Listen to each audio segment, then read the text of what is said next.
Kekuatan dan kesombongan. Kekuatan dan kesombongan itu perbedaannya tipis. Kalau seseorang begitu, ia memiliki sebuah kekuatan. Kekuatan itu adalah arti yang dimiliki oleh dirinya sendiri. Sedangkan kalau kesombongan itu adalah sesuatu yang mungkin berada pada dirinya sendiri, lalu ia menggunakannya gitu ya, baik itu secara efisien atau tidak. Tapi ini untuk kepentingan dirinya sendiri, namun itu dilihat oleh orang sebagai anggapan bahwa ia adalah orang yang sombong. Tetapi pengertian itu berbeda. Kalau orang yang sombong, dia memiliki sebuah kekuatan, tapi ia tidak tahu kekuatan itu digunakan untuk apa, tapi dia menggunakannya untuk hal yang berbeda. Kalau kekuatan dia menggunakannya tergantung dari bagaimana keadaannya terlebih dahulu, ini bukan dari anggapan orang lain ya, tapi ini anggapan dari dasar dalam hatinya sendiri, atau mungkin sesuatu yang mendasari dia melakukan sesuatu itu, sehingga mungkin bagi dirinya itu mengundang bahaya, meskipun anggapan orang lain itu menganggap tidak berbahaya, namun belum tentu pemikiran itu sama menurut dia sendiri. Karena kenapa?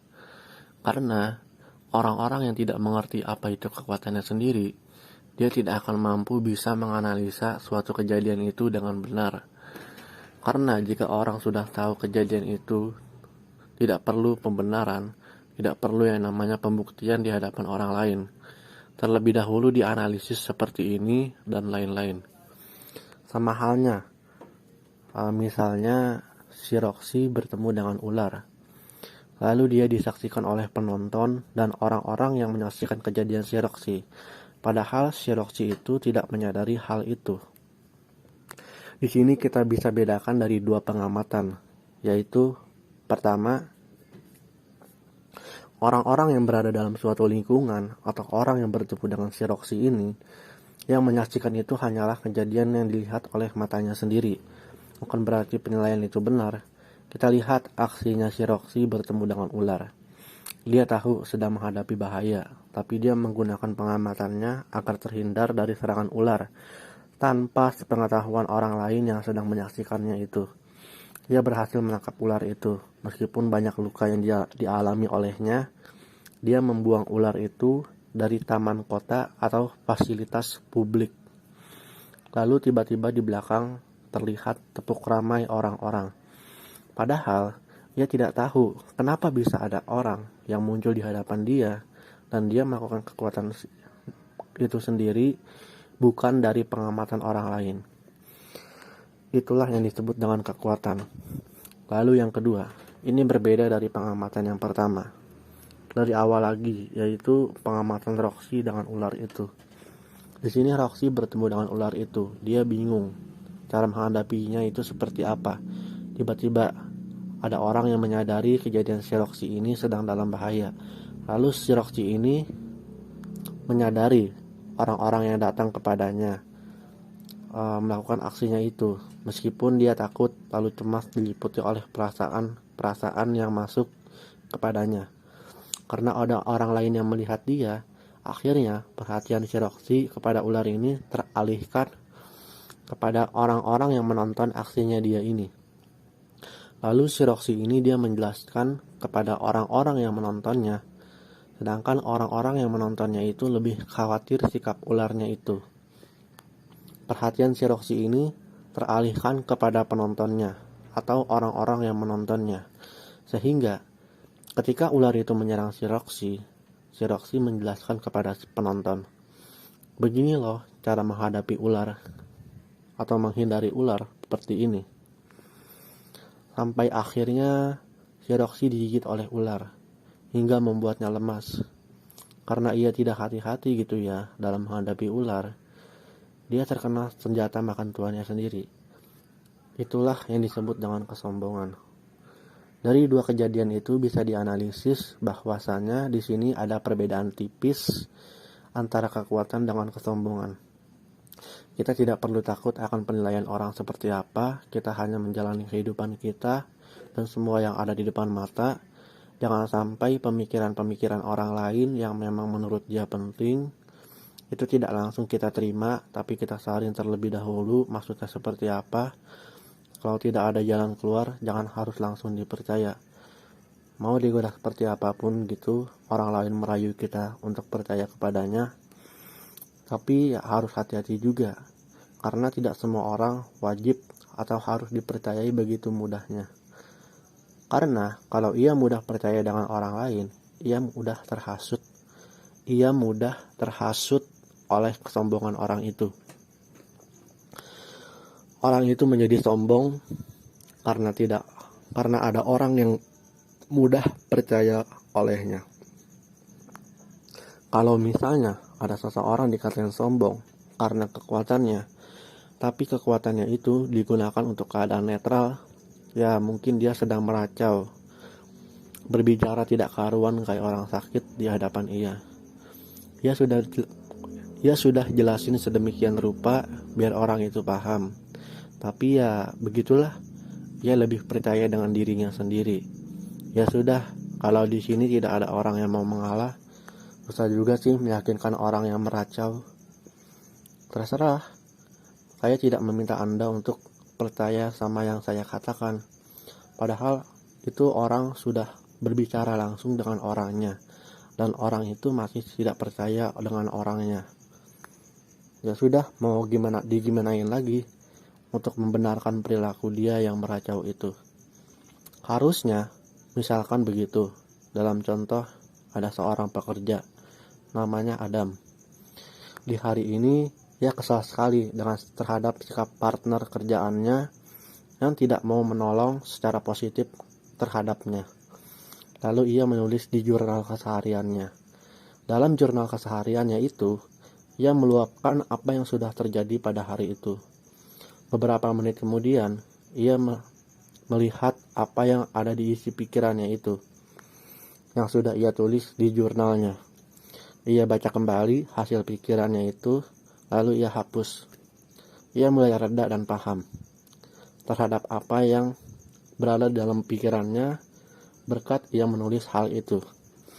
Tiba-tiba, keesokan harinya, ia dipanggil oleh bosnya, lalu diinterogasi karena tulisannya yang sementara itu dilihat oleh seseorang dari salah satu rekan kerjanya. Ia diinterogasi habis-habisan. Lalu, ia menjelaskan secara jelas bahwa wajar ia menulis hal yang dia alami di jurnal untuk ia baca. Untuk orang yang melihatnya, ia tidak begitu peduli, karena kalau orang itu ikut campur, ia adalah orang yang tidak bertanggung jawab karena membuat salah paham. Soalnya Adam waktu dulu pernah diajarkan bahwa jangan pernah memandang orang dari statusnya, baik itu rasnya, kesehariannya sedang terjadi kenapa, dan lain-lain. Ia juga melihat temannya yang Afrika sedang sedih karena orang-orang di negaranya kelaparan. Kalau yang melihat adalah orang yang rasis, pasti ia senang, karena ia membenci ras kulit hitam. Tapi Adam berbeda pikirnya dari orang itu, karena ia memandang status atau gender orang yang sedang terjadi. Ia tidak memaksa kejadian orang yang sedang mengalami sesuatu. Oh, orang ini sedang begini, pikirnya seperti itu. Keadaan tersebut tidak harus dihafal, karena ia menganggap wajar. Kejadian yang orang alami berbeda-beda. Jadi, jangan membuat kesalahpahaman dari kejadian yang menimpanya. Lalu kembali lagi kepada ruang sidang itu. Di dalam ruang sidang itu, Adam sudah jelaskan bahwa orang-orang sedang menanyakan tentang mengapa ia menulis status seperti itu. Ia menjawab bahwa wajar orang menulis keluh kesah pribadinya dalam jurnal pribadinya, dan dirinya tidak memaksa bahwa hal itu ditulis secara privasi. Ia welcome saja dengan orang yang menengok kesehariannya di jurnal pribadinya.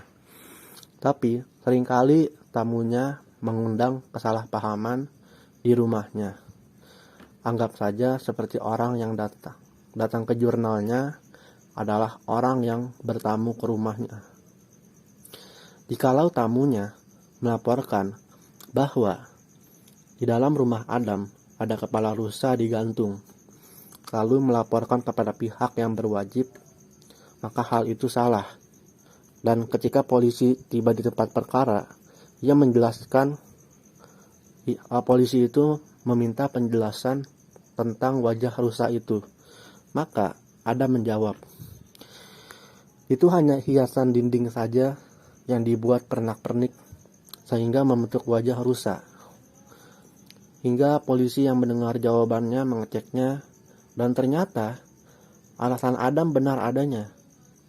Sedangkan orang yang melaporkannya didakwa sebagai memberi tuduhan palsu.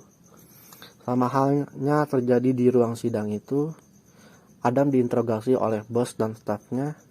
Ia menjawab dengan penuh percaya, namun mendapatkan hasil setengah percaya dari mereka karena bos dan stafnya lebih percaya pada orang yang melaporkan bahwa Adam mencemari nama baik perusahaan di jurnal pribadinya. Padahal Adam sudah jelaskan. Hal itu wajar karena setiap orang punya status dan kedudukan masing-masing dalam kehidupan keseharian mereka. Terserah ia mau ngomong apa, tapi sudah dijelaskan oleh saya bahwa maksud saya bukan seperti itu. Saya menulis seperti itu karena bawahan saya yang tidak menuruti saya.